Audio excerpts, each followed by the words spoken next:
Hi. Hello. Welcome everybody back to de Aquí y de Allá. Storytelling for love, healing, and liberation from here and there. Literally, I am currently sitting in Puerto Plata, República Dominicana. Oh my goodness. And I am in Harlem, New York City, where it's about 40 degrees Fahrenheit. What's the weather over there, Heidi Maria? Buenísimo. That's the weather. Yeah. That's the weather report.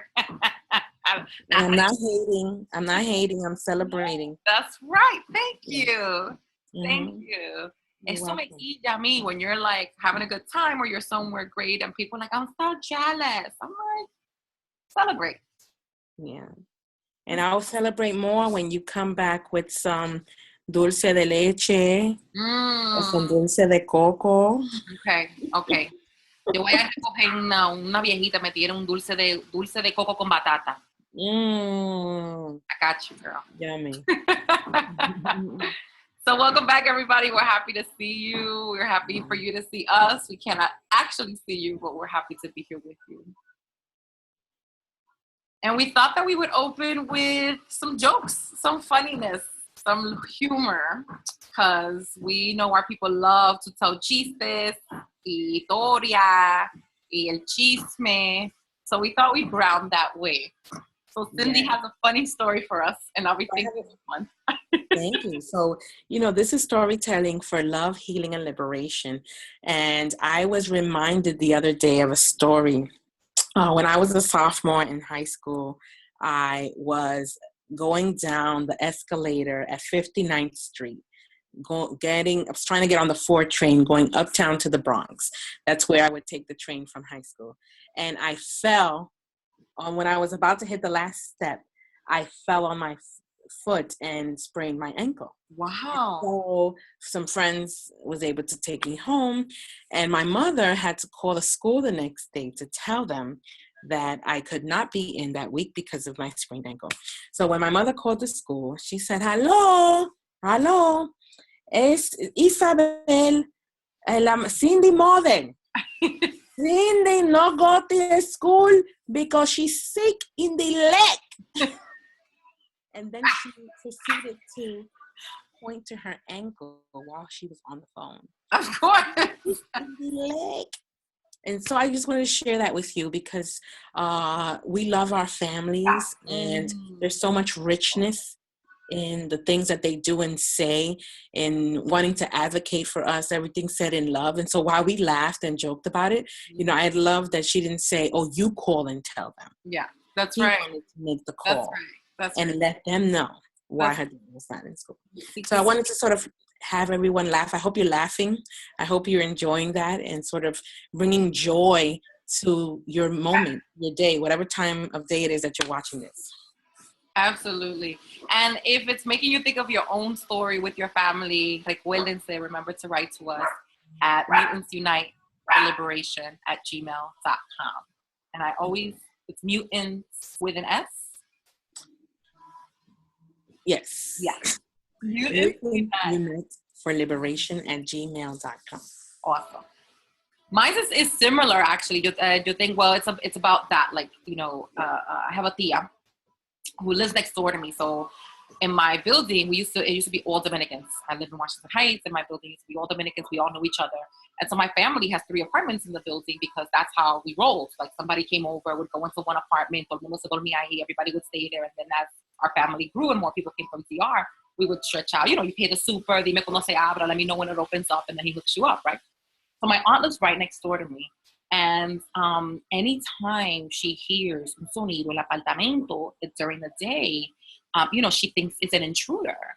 And my aunt is in her 70s. I had to think about it because, Dominicans always have 2 birthdays, or a lot of them do from that generation. Tienen 2 cumpleaños, el cumpleaños de cuando nacieron, el cumpleaños de los papeles. So my aunt is in her 70s, and what she does when she hears the sounds in my apartment from her apartment is she comes in, she opens the door very quietly, and then with the mopping stick, she starts banging and goes, anybody here? Anybody here? Anybody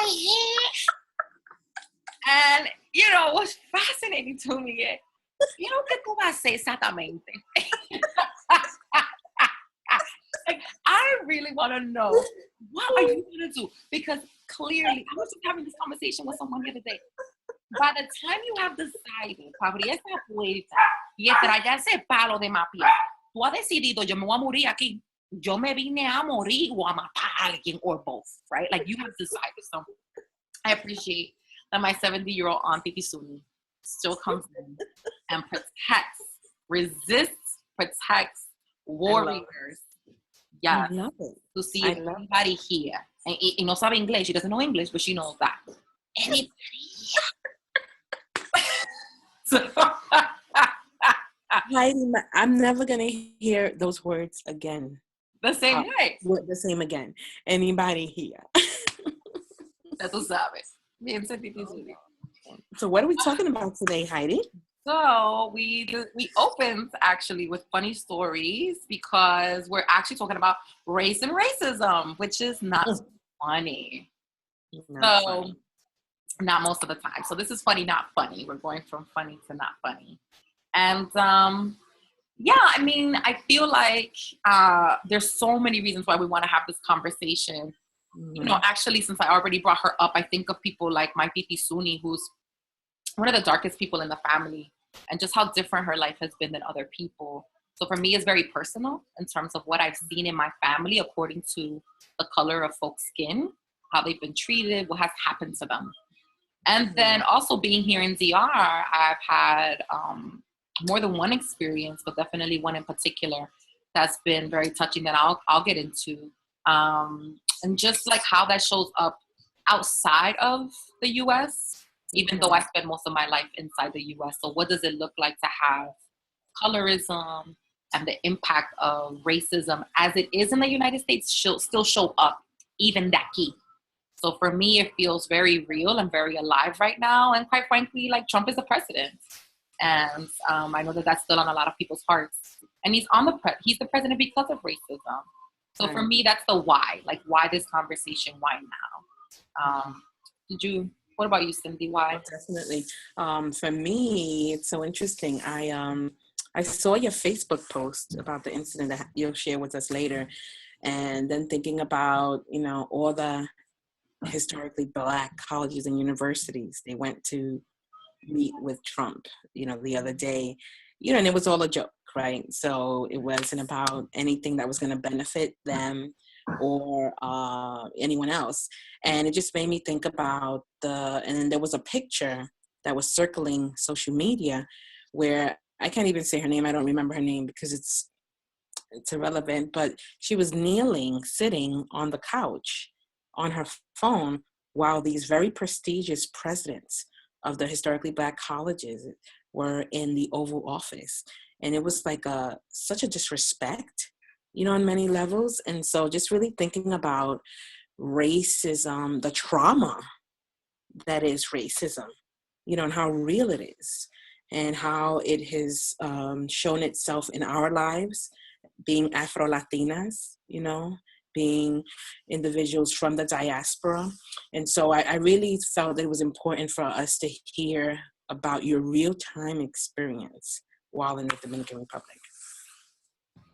Yeah, and I think given the work that we're doing, storytelling for love, healing, and liberation, you know, for me, it is about how does love still show up in these really messed up way, you know, circumstances that we live in the face of things like racism, sexism, homophobia, all the isms.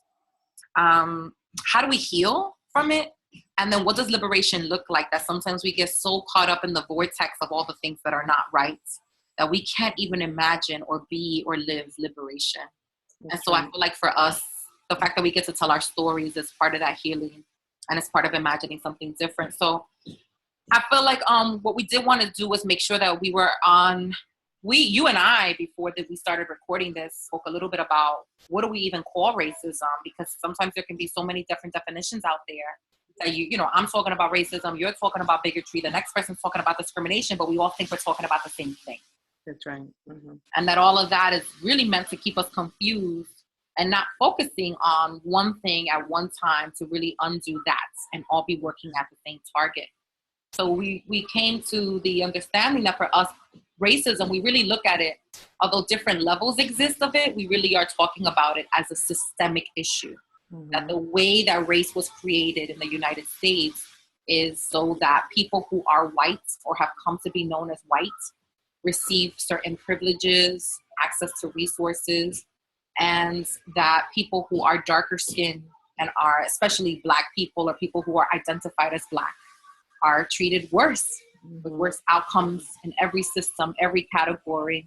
And by systems, we really mean anything you can think of that provides a service, a support. So transportation, hospitals, education, criminal injustice system, which, then we have some institutions that are part of that. Okay.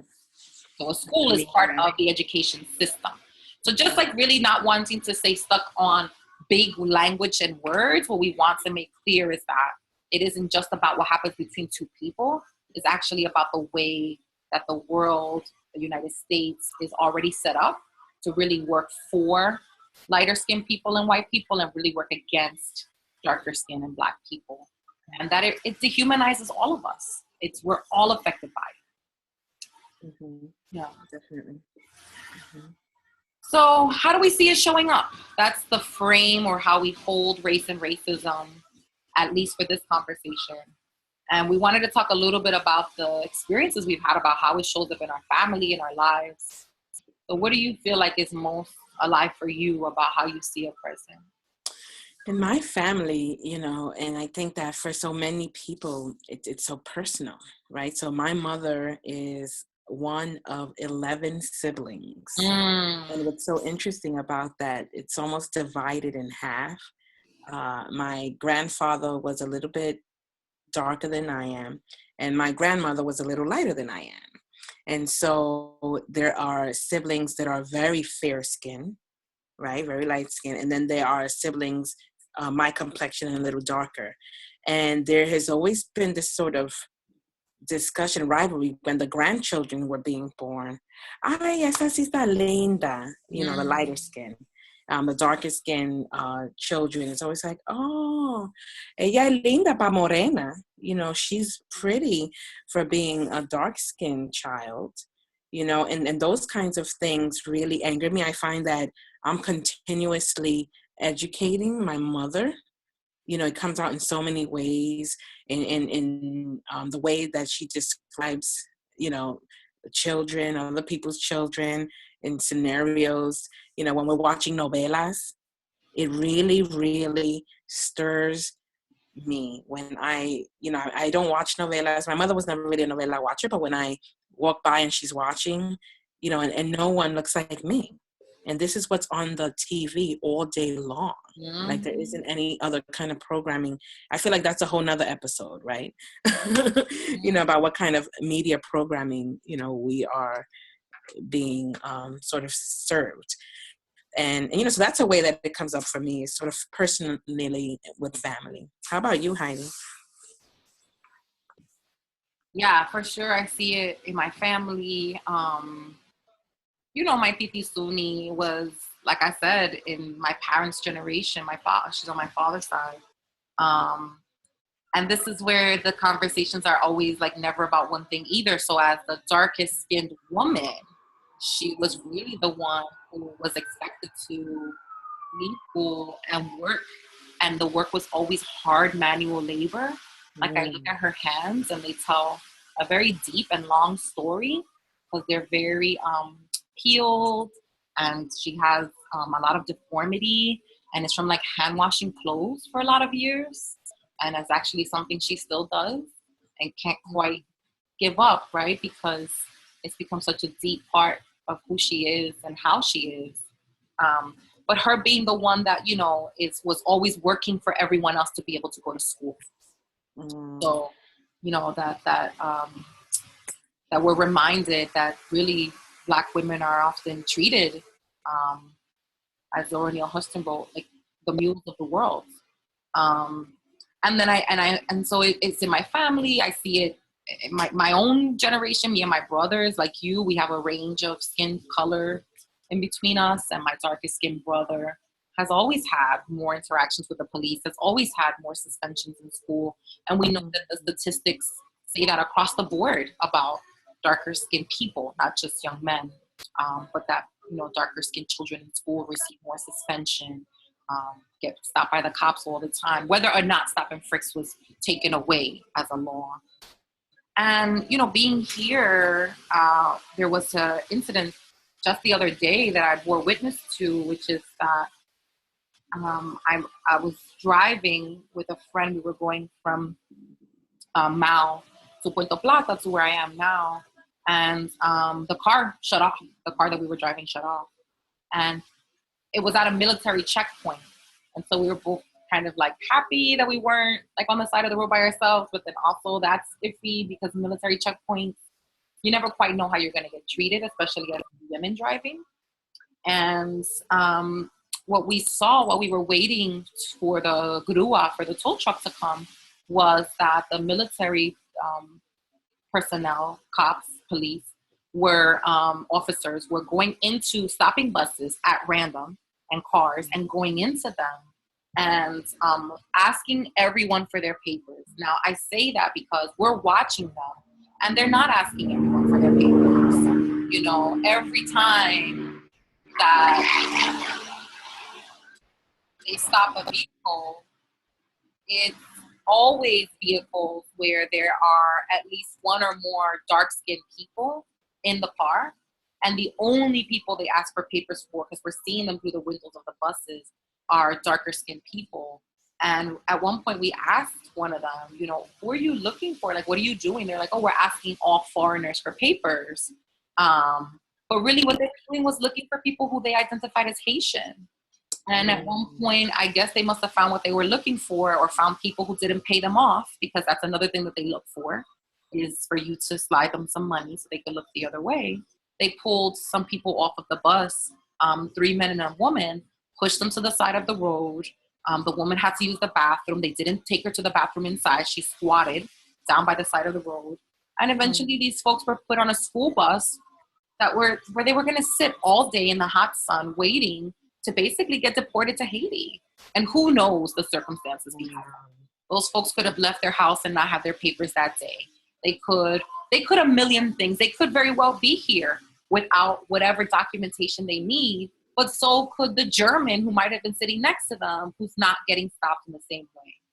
So I also have seen it with descendencia, which is what this particular law is called, that's being upheld, which in the Dominican Republic, which is supposedly being used to remove anybody who is here illegally, but is really being used once again by people who are calling themselves Dominicans to actually remove citizenship from people who are actually Dominican, because the majority of folks who are saying are Haitian are actually Dominican born.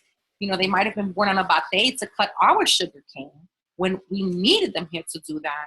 But now that, we treat them like disposable people, we're saying get them out of here. So this is a very long, twisted history that is actually in our blood. And that's just the most recent example of the way I've seen it play out here. But absolutely seeing it on a daily basis, growing up as a woman of color in New York City, a little brown girl being told, I'm too opinionated, I'm too something. Because clearly what I'm supposed to do is be quiet and shut my mouth and not really have an opinion about anything, but still be a statistic. That's the expectation. Abrir la pierna, embarazarme, open my legs, get pregnant, be a teen mom. So, I feel like I grew up with all of those messages that come from de aquí y de allá, right? That it didn't just start in the United States, but that it plays out in a very specific way here in DR. Mm-hmm. I would imagine. So I know that when I was there in August, I was taken aback by the American influence. So heavy, so deep in so many ways. And to think about our history as a country in the United States and our history as a country in the Dominican Republic, and then individuals like you and I that are mutants, right? And we're from here, we're from there, and we're sort of this double consciousness living, in so many ways, Yeah. It really is. And again, this mutation piece is so phenomenal because, as my friend Dayanara often reminds me, you know, I can't come de allá and be trying to use that same lens of race and racism here because it Right. is the same thing and there are some things that are the same. That's And right. as a people, we do need to understand what is the influence of the United States here on this land historically and in this moment That's for me to right. understand that they're interconnected and that there are still differences. That's And I right. think that that's really the work of people from Latin America and the Spanish speaking Caribbean that I know that we're both committed to, and that's the work that we do as La Sala in Washington Heights is how do we actually recognize that? How do we say we do have something to do with the way that race and racism is playing out, and Mm-hmm. also acknowledge that it is different for us than it is for someone who, for instance, identifies as African American, whose family has been rooted in the United States for 400, 500, 600 years, which is different than us who are immigrating and have a very, in some cases, very specific relationship with the United States coming back to our home country. Okay. Mm-hmm. Mm-hmm. Heidi, do you know of any organization? I know sometimes, people ask me, what's going on in various communities and wondering, how can I play my part in dismantling this crazy system that is racism? And do you know of organizations locally? You spoke about La Sala. What are some other organizations that are accessible in New York City? Absolutely. With regards to this immigration piece in particular, just because it's so relevant to the moment, especially with the Trump ban on certain immigrants, which again is still related to race, even though people will try to make it just about religion, for instance. There's BAJI, the Black Alliance for Just Immigration. I would absolutely recommend. With this specific issue of La Sentencia, We Are All Dominican has been doing amazing work, and I would encourage people to please connect with them and support their work. It's extremely important. And I think that for organizing around race and racism, finding out more about it and getting involved, there's people who've been doing this for a long time, like Fury out in Brooklyn, Mothers on the Move out in the Bronx. You've got folks who are combining the love, healing, and liberation around these oppressive systems in so many ways that pop up, like Harriet's Apothecary. That's where I know that I go to be like healed as a healer around these things. Black Lives Matter is still relevant and around and here and is for all of us. So I would recommend organizations, and then I would also recommend connecting with like-minded people and also connect with your family. Like any organizing that does not bring our families along is really doing us a huge disservice. And it's something we often talk about in the sala, like, si mi papá no va para tu evento, so I'm supposedly like doing all this work externally, or mi tia who has yet to go to an event and I have to work to make that happen. Like how does my titi Suni, how does she show up? Right? How can she show up and bang her stick and be like, I am here? Yeah. Yeah. No, I love that. I love that. And I know that, there is so much we could say about these topics. And what I love about us being able to come together and you being over there, and then me being over here, us being able to still relate, right? Real time issues happening every single day. And, we want to encourage you to subscribe to our Mutants Unite for Liberation at gmail.com, to our YouTube channel. Please leave us some comments. Please email us. Let us know what's going on. I know that a website is up and forthcoming. So we're really excited about that. But we're going to continue this conversation in our next episode. We thank you so much for viewing us. Thank you so much for being so generous with your time. We know how valuable it is. And let's continue to work together and let's continue to have these conversations. Absolutely. And we look forward to your stories because we know that that's part of how we're going to heal. That's part of that love, healing, and liberation. And like Cindy said, yeah, thanks. And it's so good to see you, Cindy. Like, I'm Valley. I want to close out with a joke, and I'm sorry, this is a Washington Heights joke. So I have an uncle who is such a jokester. my tío Toñito.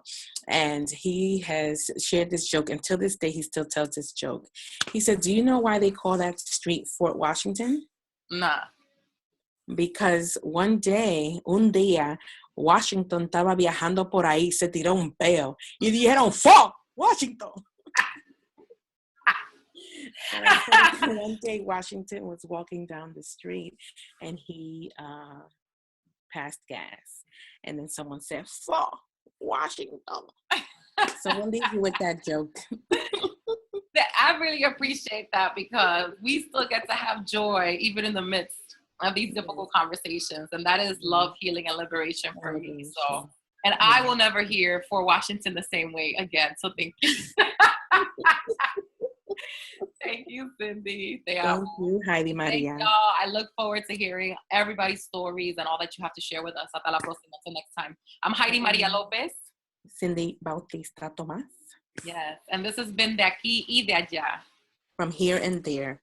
Storytelling for love, healing, and liberation. So next time, everybody. Peace.